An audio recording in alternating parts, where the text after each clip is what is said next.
Good morning, everybody. Today I am just going to start the new chapter, that is the lines, angle, and triangle. Okay. So in the previous chapter of the Euclid geometry, I have discussed that what are the point, what are the line segment, and all the different geometrical terms we have discussed. Okay. So you know that actually the point is the basic part, or we can say the basic things for every type of construction. Suppose you wanted to make a line segment, then what is a line segment? Basically it is the collection of many points which are arranged linearly. अगर बहुत सारे point को बिल्कुल linearly arrange करते हैं तो वो बिल्कुल भी line segment बनती है. ठीक है. अब जब दो लाइंस अगर आपस में बिल्कुल भी इंटरसेक्ट करते हैं तो वो बिल्कुल भी एंगल का फॉर्मेशन होता है. लाइंस तो आप जानते हो, एंगल्स के बारे में डिस्कस करते हैं.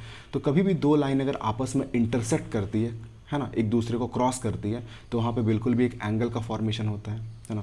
सपोज करो कि अगर आपके पास यहाँ पे कोई भी एक लाइन है और दूसरा लाइन अगर आता है और इसको बिल्कुल यहाँ पे क्रॉस करता है, तो यहाँ पे अगर इमेज लाइन ये ए बी है और ये लाइन ए सी है, दोनों अगर इस पॉइंट मीट कर रहे हैं, दोनों एक दूसरे को इंटरसेक्ट कर रहे हैं, तो यहाँ पे जो फॉर्म होता है this only call the angle. इसी को हम लोग एंगल बोलते हैं, है ना.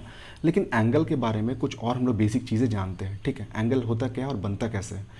एंगल को बनाने के लिए, कोई भी एंगल को बनाने के लिए हमेशा टू लाइंस की ज़रूरत होती है. तो टू लाइंस में जो ये नीचे का लाइन जो होता है, ये नीचे का पार्ट होता है, ये होता है फिक्स लाइन. और ये ऊपर का जो लाइन होता है ये होता है रोटेटिंग लाइन, है ना. कि सपोज करो कि अगर आपके पास अगर दो लाइंस हैं और उसमें से अगर एक फिक्स है और दूसरा अगर अनफिक्स है ना. जैसे फॉर एग्जांपल सपोज करो कि मेरे पास अगर यहाँ पे ये दो लाइंस हैं, ठीक है, तो नीचे का जो पेंसिल है ये फिक्स लाइन है, ऊपर का ये रेड पेन है ये मूवेबल है. तो अगर ये मूव करवाते हैं, अगर इसको मूव करवा दिए, तो यहाँ पे ये जो बन रही है इसको बोलते हैं हम लोग एंगुलर डिस्प्लेसमेंट. तो ये जो एंगुलर डिस्प्लेसमेंट बन पाता है, अगर ये लाइन है, अगर मैं इसको ऐसा मूव कराता हूँ, तो यहाँ पे ये जो इसका एंगुलर डिस्प्लेसमेंट है, तो ये एंगल बनता है. तो एंगल बनाने के लिए हमेशा दो लाइन की ज़रूरत होती है. एक होता है फिक्स लाइन और एक होता है मूवेबल लाइन, है ना, या रोटेटरी लाइन. तो ये रोटेटरी लाइन जो है वो फिक्स लाइन से जितना भी ऊपर जाएगा, इधर उधर जाएगा, तो वो बिल्कुल भी यहाँ पे एंगल का फॉर्मेशन करता है. तो एंगल बेसिकली क्या है कि एंगल जो है वो एक तरह का एंगुलर डिस्प्लेसमेंट है. एंगुलर डिस्प्लेसमेंट है किसके बीच में? Between a fix line and rotating line. Fix line और रोटेटिंग लाइन के बीच में जो एंगुलर डिस्प्लेसमेंट है, इसको बोलते हैं हम लोग एंगुलर डिस्प्लेसमेंट, है ना, ये एंगुलर डिस्प्लेसमेंट. तो इसी को हम लोग बोलते हैं एंगल्स, है ना. अब जो ये एंगल, यहाँ पे ये जो एंगल का जो फॉर्मेशन हो रहा है, यहाँ पे जो एंगल का फॉर्मेशन हो रहा है, तो एंगल का सिंबल जो है हम लोग ऐसे करके दिखाते हैं. इसको हम लोग बोलते हैं थीटा. ये आपने फिजिक्स में कई बार सुना होगा, अभी सुने होंगे आपने थीटा, है ना. तो थीटा बेसिकली क्या है, वो एक सिंबल है, उससे ज़्यादा कुछ नहीं है. जैसे सपोज करो कि अगर मेरे को कुछ ये दिखाना है कि एक लाइन सेगमेंट है 5 मीटर है, तो हम लोग मीटर को एम से डिनोट करते हैं ना. तो वैसे यहाँ पे थीटा जो है वो एंगल को डिनोट करता है. तो बेसिकली अगर एंगल का डेफिनेशन क्या है कि एंगल क्या है कि एंगल जो है it is the angular displacement between the fix line और रोटेटिंग लाइन. कोई भी जो एक फिक्स लाइन है और रोटेटिंग लाइन के बीच में एंगुलर डिस्प्लेसमेंट जो है वो भी मेरे लिए एंगल है. ओके. अब ये जो एंगल जो हमारे पास जो बन गया, तो इस एंगल को अगर मेरे को मेज़र करना है कि ये कितना है ना. तो अगर इस एंगल को मेज़र करना है कि यहाँ पे ये एंगल कितना बना, तो एंगल को मेज़र करने का अभी हमारे पास दो यूनिट्स हैं. जैसे कि अगर मैं बात करूँगा एक एग्जांपल टेम्परेचर, तो टेम्परेचर को किससे आप मेज़र करते हो? आप केल्विन में मेज़र करते हो, फ़ारेनहाइट में मेज़र करते हो, डिग्री सेल्सियस में करते हो. तीन अलग अलग यूनिट्स है ना. तो वैसे अगर कोई भी जो एंगल है उसको मेज़र करने के लिए हमारे पास क्या अवेलेबल है, तो सबसे पहले जो हम लोग इसको मेज़र करते हैं वो होता है डिग्री, हाँ डिग्री, जिसको हम लोग बिल्कुल ऐसे दिखाते हैं. ये एक छोटा सा गोल, जैसे हम लोग लिखते हैं ना ऐसे 20 डिग्री, 40 डिग्री, 45 डिग्री. तो पहला जो मेज़रमेंट जिसमें हम लोग एंगल का करते हैं वो होता है 20 डिग्री. ठीक है ना, 20 डिग्री. तो अगर यहाँ पे कोई भी अगर एक आपका फिक्स लाइन है और यहाँ पे एक रोटेटिंग लाइन है, तो इनके बीच में ये जो एंगुलर डिस्प्लेसमेंट बना, तो इसी को हम बोलते हैं कि ये मेरे लिए 30 डिग्री का फॉर्मेशन हुआ. ठीक है. तो यहाँ पे ये पहला जो है वो 30, ये हमारे पास जो मेज़रमेंट है उसको हम लोग डिग्री में करते हैं. और ये जो है अप टू हम लोग क्लास 10th जो है वो इसी में पढ़ेंगे. 10 तक जो है हम लोग सारे एंगल का मेज़रमेंट बिल्कुल डिग्री में पढ़ेंगे. लेकिन जैसे हम लोग क्लास 11th में चले जाएंगे, क्लास 11th में चले जाएंगे तो फिर हम लोग डिग्री का इस्तेमाल कम करेंगे, फिर हम लोग एक दूसरा एंगल का मेजरिंग यूनिट यूज़ करने लगेंगे, वो होगा हमारे रेडियन। रेडियन है ना। तो फिलहाल अभी आपके नॉलेज में सिर्फ ये होना चाहिए कि हम लोग एंगल को जो मेजरमेंट करते हैं वो दो अलग अलग यूनिट्स हैं, मतलब एक तरह से यूनिट्स है। यूनिट्स किस चीज़ में आप मेज़र करते हो, तो पहला तो डिग्री में, दूसरा होगा रेडियन में। ठीक है, तो रेडियन को हम लोग कैसे लिखते हैं, जैसे कि ये 30 है तो हम लोग ऐसे करके लिखते हैं इसको 30, और ऊपर में एक सी का छोटा सिंबल होता है, सी का। तो ये छोटा सी जो होता है वो रेडियन का सिंबल है। जो डिग्री का ऐसे यहाँ पे छोटा सा सर्कल करते हैं ना, तो वैसे रेडियन का सिंबल ऐसे छोटा सा सी होता है। ओके, खैर इसके बारे में अभी बहुत जानना नहीं है, सिर्फ अपनी नॉलेज के लिए मैं बता रहा था कि हम लोग एंगल को दो अलग अलग यूनिट्स में मेज़र करते हैं, एक डिग्री और दूसरा एक रेडियन। ओके, अब यहाँ पे देखो कि कुछ हम लोग जो है वो बेसिक एंगल्स के बारे में जान लेते हैं, कुछ बेसिक एंगल्स के बारे में जान लेते हैं। ठीक है, लिखता हूँ इसका kind of angles, kind of angles, kind of angles. Okay, तो कुछ कुछ जो बेसिक एंगल है उसको हम लोग जान लेते हैं, है ना। सबसे पहला था राइट एंगल, राइट एंगल।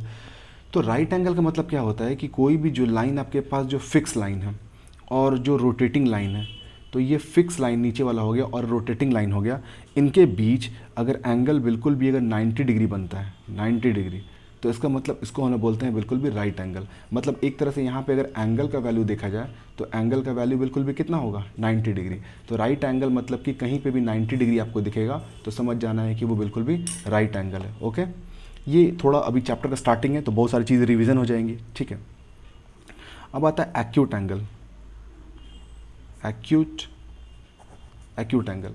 तो एक्यूट का मतलब होता है कि कोई भी एंगल जो कि 90 डिग्री से लेस है, अगर कोई भी अगर पे एक एंगल बनाते हो, अगर सपोज करो कि मैं यहाँ पे एक एंगल बनाता हूँ, अगर यहाँ पे ये एंगल बनाता हूँ, तो कोई भी जो एंगल है अगर वो 90 डिग्री से बिल्कुल लेस है, छोटा है, तो वो मेरे लिए एक्यूट एंगल हो गया। मतलब कि कोई भी जो एंगल है वो डेफिनेटली आपको लेस होगा किससे, 90 डिग्री से। तो वैसे एंगल को हम लोग क्या बोलते हैं, एक्यूट एंगल। तो एक्यूट एंगल मतलब कि आप 1 2 3 4 5 6 के अप टू 89 डिग्री तक चले जाओगे तो वो एक्यूट एंगल आ जाएगा, और 90 में पहुँच जाओगे तो फिर तो राइट ही एंगल आ जाएगा। तो 0 से लेकर के 90 के बीच में जो भी एंगल होंगे वो सारे एक्यूट एंगल होंगे। Okay, third obtuse angle, obtuse, obtuse angle. तो ऑब्ट्यूस एंगल क्या सिखाता है, कोई भी एंगल अगर 90 डिग्री से ग्रेटर और 180 से लेस है, 180 से लेस, सपोज करो कि ये एक एंगल है, आप ये एंगल देखो, ये एंगल देखिए, ठीक है ना। तो यहाँ पे ये जो एंगल का फॉर्मेशन, यहाँ पे ये जो थीटा मैं बना रहा हूँ, तो ये 90 डिग्री से तो ग्रेटर है, लेकिन स्ट्रेट रहता तो 180 होता है, लेकिन स्ट्रेट तो नहीं है। तो इसका मतलब कोई भी जो एंगल है, कोई भी एंगल अगर ये बिल्कुल भी ग्रेटर है 90 डिग्री से, बट ये बिल्कुल स्मॉल है 180 डिग्री से, 180 डिग्री से छोटा है, तो ऐसे एंगल को ही हम लोग बोलते हैं ऑब्ट्यूस एंगल। मतलब कोई भी एंगल जो 90 डिग्री से ग्रेटर बट 180 से लेस, वो सारे मेरे लिए क्या हो जाएंगे, ऑब्ट्यूस एंगल। Okay, third. अब फोर्थ देखिए, अब फोर्थ होता है आपके लिए straight angle, straight angle. Straight angle तो आप अच्छे से समझ ही गए होंगे कि कोई भी जो एंगल है अगर उसका वैल्यू अगर बिल्कुल भी 180 डिग्री है, मतलब थीटा का वैल्यू अगर 180 डिग्री है, तो 180 डिग्री को हम लोग क्या बोलते हैं, स्ट्रेट एंगल। ओके, ठीक है। अब आता है एक थोड़ा और देख लेते हैं, रिफ्लेक्स एंगल, रिफ्लेक्स एंगल।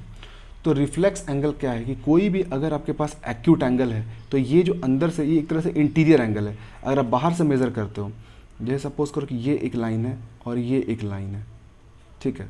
अगर ये अंदर का मेज़र करेंगे तो ये तो एक्यूट एंगल आएगा, लेकिन अगर ये बाहर का एंगल का मेज़रमेंट आप करते हो तो ये जो एंगल बनेगा वो बिल्कुल आपको 180 से ग्रेटर है बट 360 से लेस है।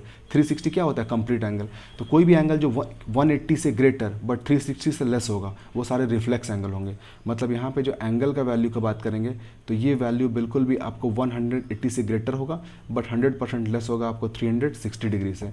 तो ऐसे एंगल को ही हम लोग बोलते हैं बिल्कुल भी रिफ्लेक्स एंगल। रिफ्लेक्स मतलब कोई भी एंगल जो है वो 180 डिग्री से ग्रेटर बट 360 से लेस, तो वो सारे मेरे लिए क्या हो गए, reflex angle. Okay, now next complete angle.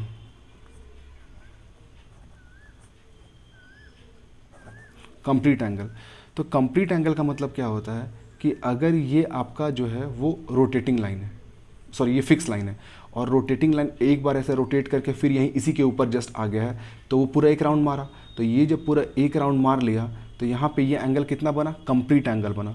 तो कभी भी अगर ये जो पूरा एंगल है, जो थीटा का वैल्यू अगर ये 360 डिग्री है, 360 डिग्री है, तो ये आपके लिए बिल्कुल भी हो जाएगा एज अ कंप्लीट एंगल। ठीक है, ये चीज़ है। तो यहाँ पे कुछ डिफरेंट टाइप के जो एंगल्स थे, उन एंगल्स के बारे में मैंने आपके साथ थोड़ा डिस्कस किया। ठीक है, अब थोड़ा हम लोग डिस्कस कर लेते हैं कुछ थोड़ा अलग एंगल्स के बारे में। ठीक है, इसको कह सकते हैं पेयर ऑफ एंगल्स में ले लेता हूँ उसको, pair of angles, pair of angles. ठीक है ना, pair of angles. Pair of angles में जो सबसे पहला टाइप आपको जानना चाहिए वो होता है आपके लिए कॉम्प्लीमेंट्री एंगल। Complementary angle. तो कॉम्प्लीमेंट्री एंगल क्या सिखाता है ना, कि अगर कोई भी दो एंगल है, अगर दोनों एंगल का सम अगर बिल्कुल भी जोड़ने पे अगर 90 डिग्री आता है, तो वो दोनों एंगल एक दूसरे के बिल्कुल भी कॉम्प्लीमेंट्री है। जैसे सपोज करो कि यहाँ पे अगर एंगल ए है और ये प्लस एंगल बी है, ठीक है ना, एंगल ए है और एंगल बी है, और इनको ऐड करने पे अगर बिल्कुल भी 90 डिग्री आता है, तो आप कह सकते हो कि एंगल ए जो है वो बी का कॉम्प्लीमेंट्री है, या बी जो है वो बिल्कुल भी ए का कॉम्प्लीमेंट्री है। तो कभी भी अगर दो एंगल का सम अगर 90 डिग्री है, तो वो दोनों एंगल एक दूसरे के बिल्कुल भी कॉम्प्लीमेंट्री एंगल होंगे। ठीक है, जैसे इसको एक एग्जांपल से समझते हैं। जैसे सपोज़ करो कि मेरे पास यहाँ पे एक एंगल दिया हुआ है, सपोज़ करो कि 50 डिग्री, 50 डिग्री, और मुझे इसका फाइंड करना है complementary angle. Complementary angle find करना है। ठीक है, तो मुझे नहीं पता है, तो मैं मान लेता हूँ कि x जो है इसका complementary angle, let's x degree is its complementary angle, complementary मान लेते हैं। तो अकॉर्डिंग टू क्वेश्चन, अगर 50 और x दोनों अगर कॉम्प्लीमेंट्री एंगल हैं, तो 50 डिग्री और प्लस अगर x डिग्री को ऐड करेंगे तो बिल्कुल 90 डिग्री आ जाएगा, और x डिग्री आ जाएगा 90 डिग्री माइनस 50 डिग्री। तो 90 में अगर 50 माइनस करेंगे तो आ जाएगा 40 डिग्री। मतलब ये जो अननोन एंगल था वो हो गया 40 डिग्री। मतलब कि ये जो 50 दिया हुआ था हमारे पास 50 डिग्री, तो इसका जो हमें कॉम्प्लीमेंट्री एंगल फाइंड करना था, तो इसका कॉम्प्लीमेंट्री एंगल कौन निकल गया, 40, क्योंकि 50 में अगर हम लोग 40 जोड़ेंगे तभी जा करके 90 आएगा। ठीक है, तो वैसे करके अगर कोई भी अगर एक एंगल दिया हुआ है तो उसका हम लोग कॉम्प्लीमेंट्री निकाल सकते हैं। जो भी एंगल दिया हुआ है उसको 90 या माइनस करेंगे तो उसका कॉम्प्लीमेंट्री आ जाएगा।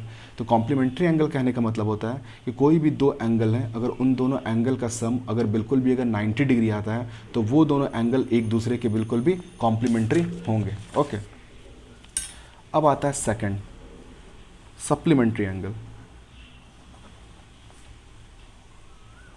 सप्लीमेंट्री एंगल, सप्लीमेंट्री एंगल क्या बताता है कि कोई भी अगर एंगल ए है और प्लस अगर एंगल बी है, तो अगर इन दोनों को ऐड करने पे अगर 180 आता है, तो ये हमारे लिए क्या आ जाएगा, सप्लीमेंट्री एंगल।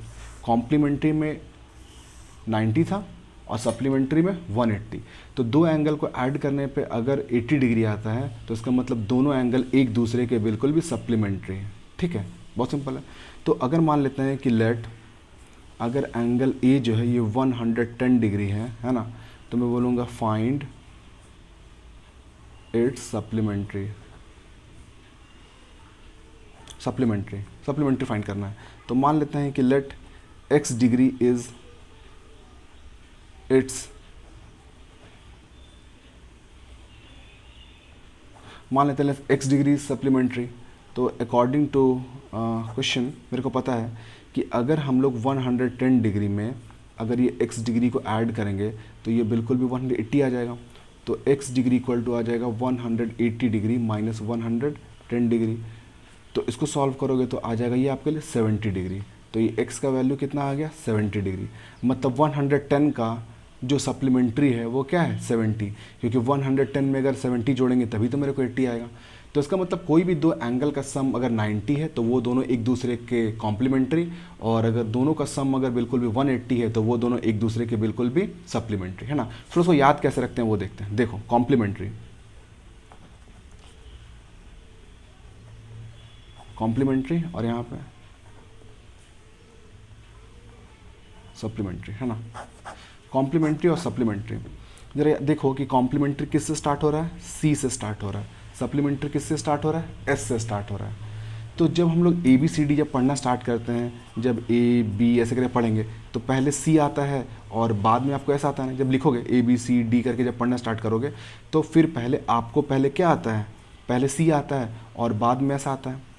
और जब 1 2 3 4 लिखोगे तो 1 2 ऐसे करके लिखोगे तो पहले 90 डिग्री आएगा, फिर ऐसे करके आगे बढ़ते जाओगे तब जाके 180 डिग्री आएगा।